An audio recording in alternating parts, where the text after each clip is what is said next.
जो भी सत्संग आप लोग सब लोग सुन रहे हैं, तो बोला जाता है कि इस ज्ञान के लिए विश्वास रखना बहुत ज़रूरी है।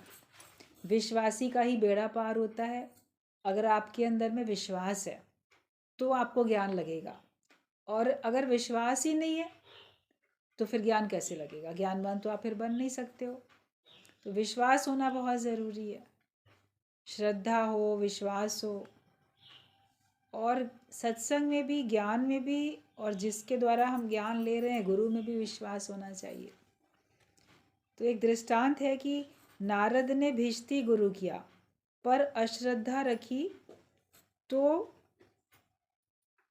बाद में जब गुरु में श्रद्धा रखी तभी वो नरक से छूट पाया। पूरा दृष्टांत है ये, आप लोगों ने कई बार सुना है, फिर से रिपीट अभी कर रहे हैं कि सबको ये पता है कि नारद हर समय नारायण नारायण जपते रहते हैं। भगवान नारायण के, विष्णु भगवान के वो परम भक्त, उनके मुख पे हमेशा हरि की चर्चा, भगवान का नाम ही रहता है।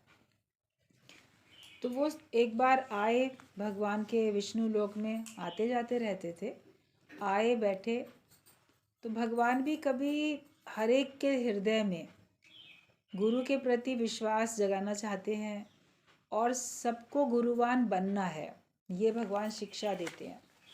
तो इस वजह से शिक्षा देने के लिए उन्होंने, जैसे नारद उठ के जाने लगे तो भगवान ने लक्ष्मी देवी से कहा कि लक्ष्मी, ये नारद जहाँ बैठा था उस धरती को जला दो, जैसे अंगारे डाल दो।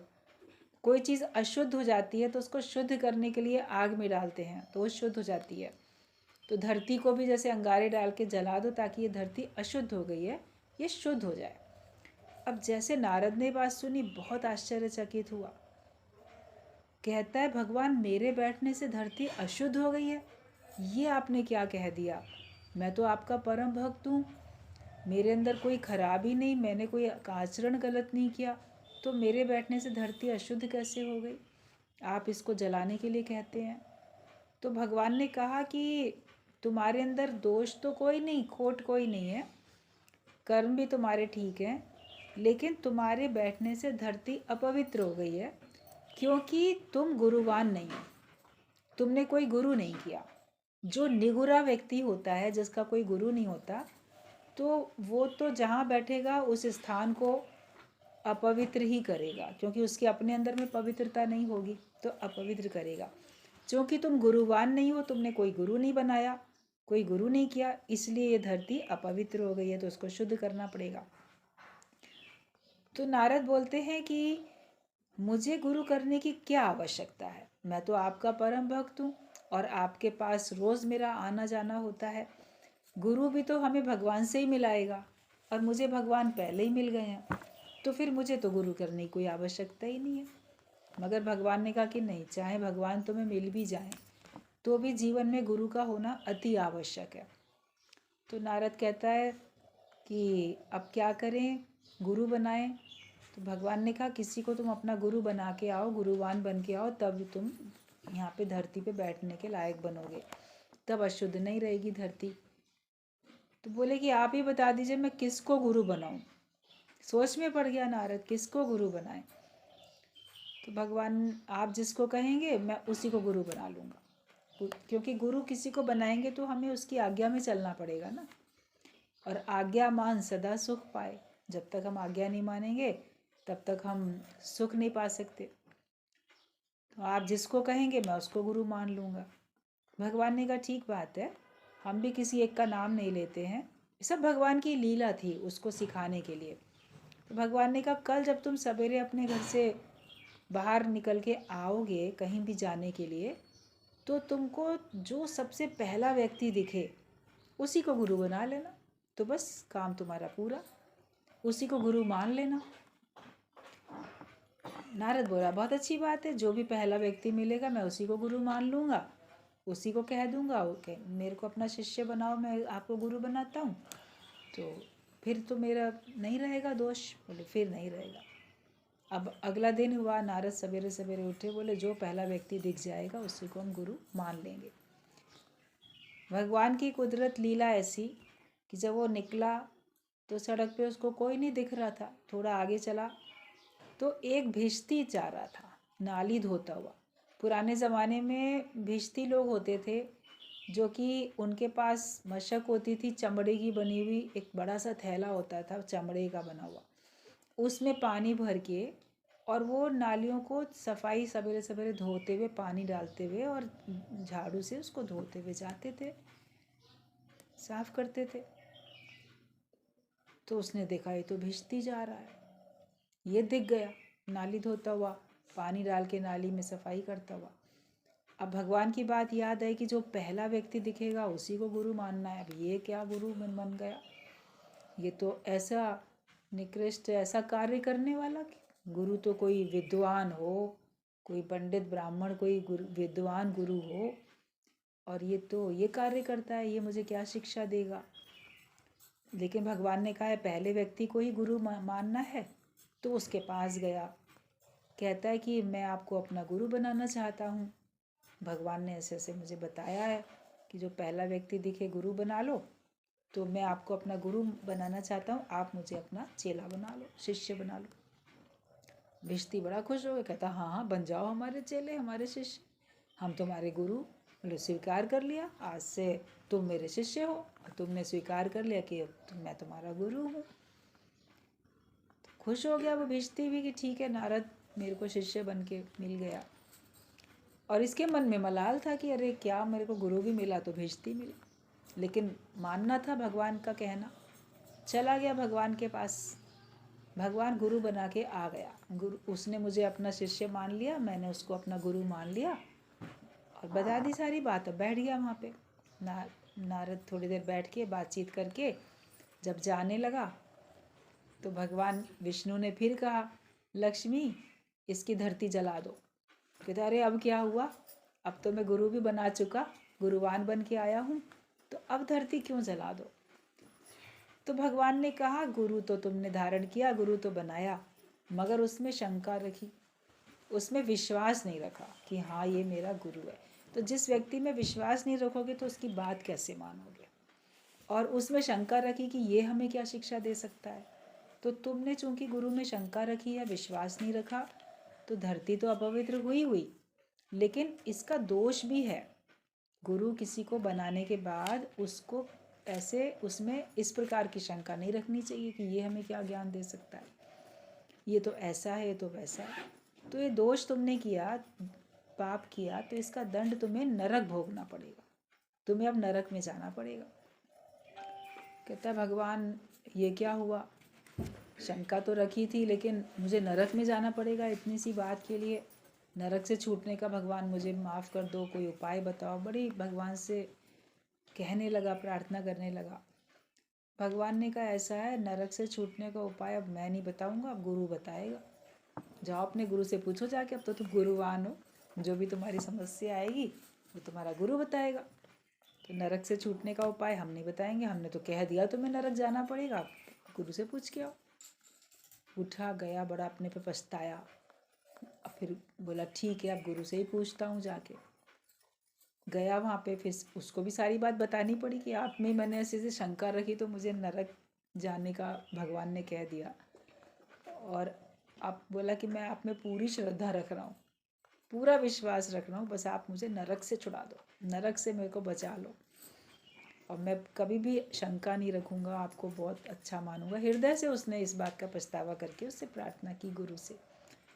तो गुरु ने उसको कहा कि अच्छा ठीक है, तुम नरक से अगर छूटना चाहते हो तो कल जब तुम भगवान के पास जाओगे तो भगवान से कहना कि भगवान सब कुछ तो आप ही ने बनाया है, स्वर्ग नरक सब आपने बनाया है, सारा ब्रह्मांड आपने बनाया, हमको सबको आपने बनाया, तो नरक होता कैसा है जहाँ मुझे जाना पड़ेगा, आप नरक का पूरा नक्शा तो बना के मुझे दिखाओ, धरती पे नरक का पूरा नक्शा बना के दिखा दो कि ये नरक है। तो जब वो भगवान बना देंगे धरती पे, किसी चौक से किसी कोयले से बना देंगे नक्शा, तो तुम उस धरती पे जहाँ वो नक्शा बना हुआ है उसमें तुम ऐसे लोटपोट हो जाना, जैसे कोई जानवर नहीं गधा ऐसे लोट लगाता है मिट्टी में, तो ऐसे तुम लोट अलट पलट उसमें होना, और कहना कि आप ही के हाथों से बनाए हुए इस नरक में देखो अब मैं चला गया, तो अब मुझे किसी और नरक में तो नहीं जाना पड़ेगा ना। आप अब ये आप ही कह रहे हो ये नरक बनाया, ये नरक है, तो यहाँ मैं चला गया, तो अब तो दोबारा किसी और में नहीं जाना पड़ेगा। तो ये इतनी अच्छी युक्ति उसके गुरु ने उसको बता दी। बड़ा खुश हो गया और यही किया उसने, जाके भगवान से पूछा आप नरक भेज रहे हैं मगर मुझे पहले दिखा दीजिए नरक होता कैसा है, उसका नक्शा तो बना के दिखाओ।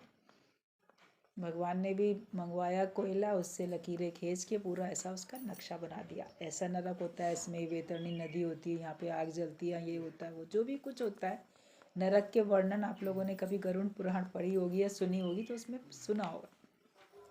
बड़ा सा नरक का उसने बना दिया। फिर नारद उसमें लोटपोट का होने लगा। नारद ने कहा, भगवान ने कहा, अरे नारद ये क्या हुआ, ये तुम इस धरती पे क्यों ऐसे अलट पलट हो रहे हो जानवरों की तरह। कहता है भगवान आपके हाथों के बनाए हुए नरक में देखो मैं चला गया, डुबकी लगा ली, इसी में तो लोट हो रहा हूँ, लोटपोट हो रहा हूँ, तो अब तो मुझे किसी और नरक में नहीं जाना पड़ेगा ना। तो भगवान हंस दिए, कहते बड़े चतुर होशियार निकले, मगर ये बताओ ये युक्ति तुमको दी किसने। कहता गुरु ने दी युक्ति। कहता देखो इसीलिए गुरु की जरूरत पड़ती है कि गुरु हमको नरक से बचा लेता है। और नरक क्या है, दुख में दुखी हो जाना, दुख के सागर में डूब जाना ही तो नरक होता है। दूसरा देख के कर्म बनाना ही तो नरक है। अदर इज हेल बोला गया, दूसरा ही द्वैत ही नरक है।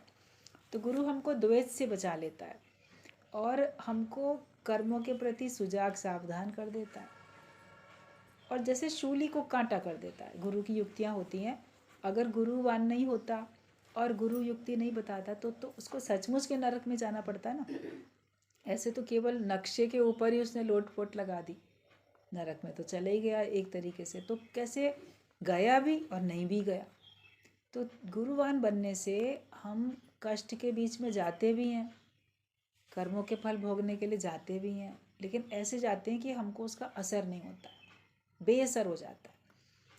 ज्ञान में आने के बाद आप देखोगे सारे दुख दर्द परेशानियां सब आपके लिए बेअसर होती जा रही हैं। इसीलिए संसार में हर वेद शास्त्र में, हर ग्रंथ में गुरु की महिमा सबसे अधिक बताई गई है।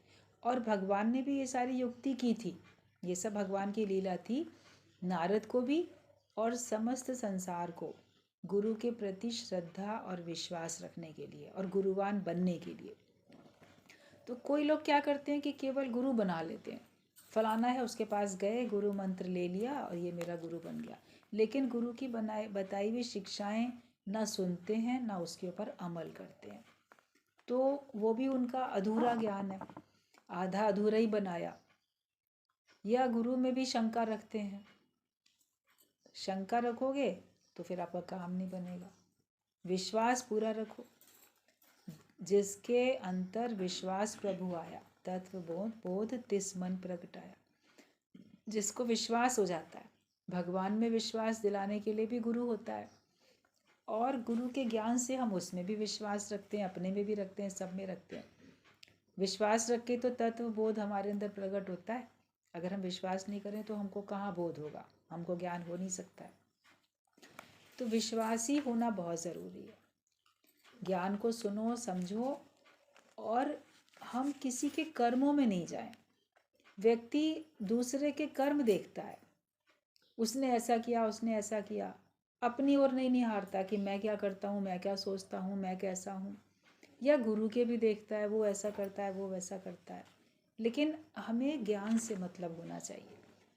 ज्ञान से अपना जीवन बना लो, बाकी गुरु की करनी गुरु भरेगा, चेले की करनी चेला। अगर मान लो वो गलत भी कर रहा है तो भी वो भरेगा। विश्वास रखोगे तो आपको कम से कम नरक में भी नहीं जाना पड़ेगा और आपको परमात्मा का साक्षात्कार भी हो जाएगा। एक और दृष्टांत विश्वास के ऊपर बताते हैं। बूढ़ी माई थी, तो कोई मुझे गुरु से भगवान से मिला दे, वो ये फिर प्रार्थना करती थी, कोई मुझे भगवान से ऐसा गुरु मिले जो भगवान से मिला दे, मैं उसको अपनी सारी संपत्ति दे दूंगी। अकेली थी वो। तो एक ठग था चोर, उसने सुन ली बात, तो वैसे वेश बना के संत वाला उसके पास चला गया। कहता मैं गुरु हूँ, संत हूँ मैं, और मैं तुम्हें भगवान से मिलवा दूंगा।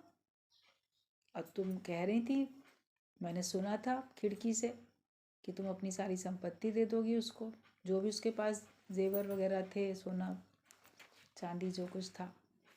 बोली हाँ हाँ, अब तुम अगर मेरे गुरु बन गए बहुत अच्छा है, बस मुझे भगवान के दर्शन करा दो। बोला मैं करा दूंगा, तुम जो हो शाम को उधर आ जाओ, गांव के बाहर जो कुआं है उधर आओ, पेड़ है वहाँ पे एक, उधर मैं वहीं मिलूँगा, और ये अपनी गठरी लेके आना, जो तुम्हारे पास संपत्ति है सोना चांदी की जेवर जितने हैं, तो ये देना, तो मैं वहाँ तुम्हें भगवान के दर्शन करा दूँगा।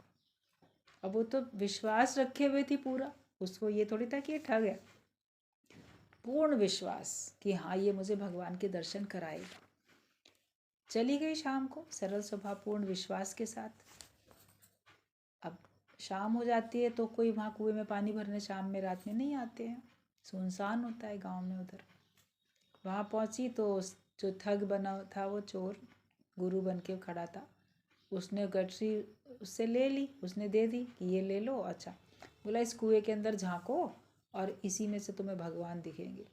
और वो अंदर जब झांकने लगी तो उसने क्या किया, उस बूढ़ी माई को कुएं में धकेल दिया कि जा भगवान को देख लेना, मर जाएगी तो भगवान तक पहुंच जाएगी, अपने आप देख लेगी।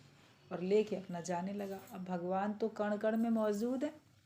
भगवान ने सोचा इतनी सरल हृदय, इतनी विश्वास वाली, और इस पूरे विश्वास से उसने झांकी कि हाँ इसी में मुझे भगवान अभी दिखने ही वाले हैं, मेरे गुरु ने झूठ नहीं कहा है, मुझे दिखने वाले हैं। तो भगवान को उस ठग आदमी चोर की उस हरकत पे बहुत गुस्सा आया। मतलब पहले इसको तो बचाऊं, उसके बाद में मैं कुछ करूँगा। तो भगवान वहाँ कुएं में प्रकट हो गए और उसको बाहर निकाल लिया। अब उसने जिस भगवान की पूजा करती थी साक्षात भगवान को देखा, इतनी खुश हुई, हाथ जोड़े, अरे भगवान आपके दर्शन हो गए, मैं धन्य हो गई, मेरा गुरु किधर है, मेरे गुरु किधर है, उनको भी तो धन्यवाद दूं। भगवान कहते हैं अरे वो गुरु कुछ नहीं है, चोर था, वो देखो जा रहा है तुम्हारा वो लेके, वो तो इसने ऐसा किया तो मैं तुमको बचाने के लिए आया हूँ। तो भगवान की तरफ तो कम ध्यान दे रही है, कहती नहीं नहीं गुरु को तो देख लूँ, कहाँ गया जिसने मुझे भगवान को दिखाया, उसके तो शुक्राने गा लूँ। तो जब भगवान ने कहा कि वो कोई गुरु नहीं, वो तो चोर था, ठग था, तुम्हारी संपत्ति लूटने आया था, तो कहती है भगवान वो जो भी था लेकिन मेरे लिए तो गुरु था, क्योंकि उसने धक्का दिया, किसी भी इंटेंशन से दिया, लेकिन कम से कम आप तो प्रकट होकर मेरे को दर्शन दे दिए ना, उसी के कारण। अगर वो मुझे यहाँ नहीं धकेलता तो आप मुझे दर्शन भी तो नहीं देते, तो मेरे लिए तो वही गुरु है। भगवान ने कहा धन्य तुम्हारी गुरु भक्ति, इतना विश्वास कि, और तुम्हारे विश्वास के कारण ही तो मैं भी प्रकट हुआ। तो जहाँ विश्वास होता है भगवान प्रकट हो जाते हैं। खम्बे में से भी भगवान प्रकट हो गए प्रहलाद के लिए, विश्वास रखा ना उसने कि इस जलते हुए खम्बे में भी भगवान है।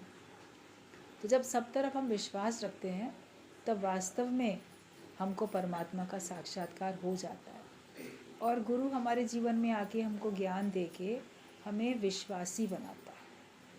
अगर संसार में लोग एक दूसरे के ऊपर विश्वास नहीं करते तो दुनिया जीने के लायक भी नहीं रहती। पता भी है स्वार्थ लाख करें सब प्रीति सुर नर मुन की यही रीति, उसके बावजूद भी तो विश्वास पे तो दुनिया चल रही है, कहीं ना कहीं विश्वास तो करना ही पड़ता है ना। और सभी लोग हर समय थोड़ी ना आपके संग विश्वासघात करते हैं, लेकिन फिर विश्वास आपको रख के करना ही पड़ता है काम।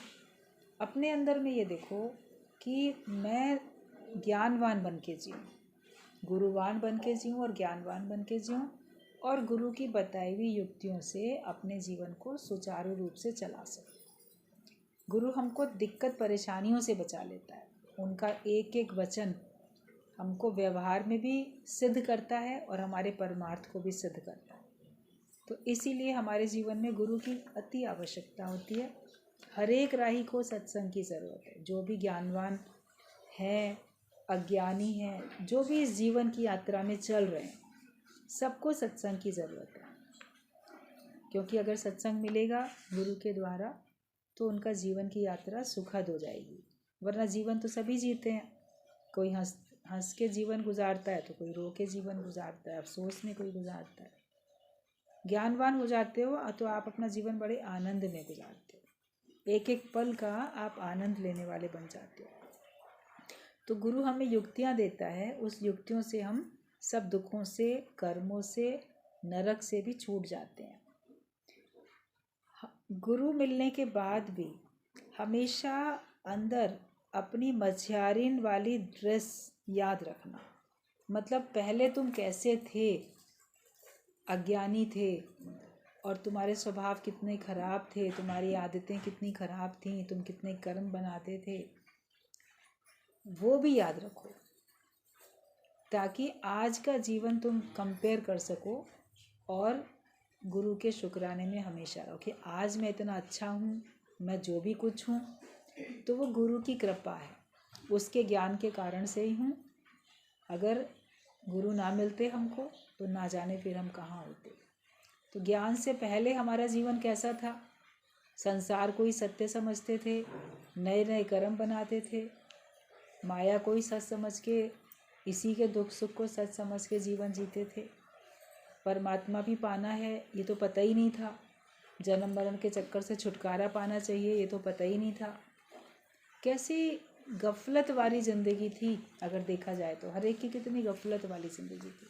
अभी कम से कम हम अलर्ट हैं, सुजाग सावधान हैं और हम समझदार हैं, हमको बोध हो चुका है सही मायने में, वरना हम बिल्कुल अबोध थे, बोध नहीं था। जैसे छोटा बच्चा अबोध होता है, जो कुछ पता नहीं होता, ऐसे ही अंत तक व्यक्ति भगवान की तरफ से ऐसे रहता है कि उसको कुछ पता ही नहीं होता है।